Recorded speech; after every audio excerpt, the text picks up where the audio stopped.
Yoon kufeyyuu gufadhee kaan wajjin na hamattaa kee keessi koo ni shakkata. Yoon du'eyyuu muradhee reenfa koo ni kafantaa kee amanuudhaaf rakkata. Atuu erga dhaqxee dhaqi kana gochuun koo maal fida akkanaan jettuun se'a.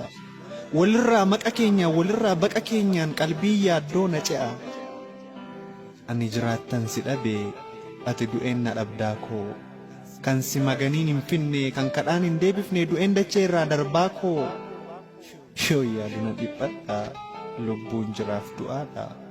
Dhimmi kee na yaachisa kamtu kisaaraa qabaa kamtu irra siif bu'aadha. Egaa waa meeqa buusee baasee waa meeqatti xiinxalee dhimmi keenya kan duriirra aarii natti dabale. Ati dhukkuba koo qoosaa goota. Dhukkuba koo qoosaa goota akka waanan si mooksuu kakadhuyyuu na namantu akka waanan si dhoksuu. Okkola koo faaya goota akka midhaan rakasaa dhibee koo aadna keessaa eenyutu naaf caqasa. Anoo fira naaf caalu si caala kan naaf dhiyoo bitaaf mirga koo beektaaf bukkeedhaan qaboo. Fuula badina koorraa gammachuu koo dubbifta akka hiriyaa morkaa xiiqiidhaan na dhibbifta.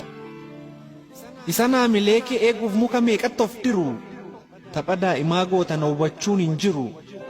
Akka teephaa dacha'ee isan gobaatti of rigu miirri kee teepha se'u naan shubbisu naan mirrigu.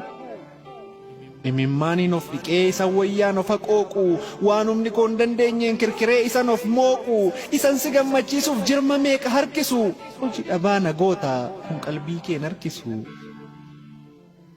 Isanii jireenya koo jijjiiruudhaaf ganda meeqarra labu sara gummaadha jetta dadhabbiin koo hin argamu. Isanii bifa yoo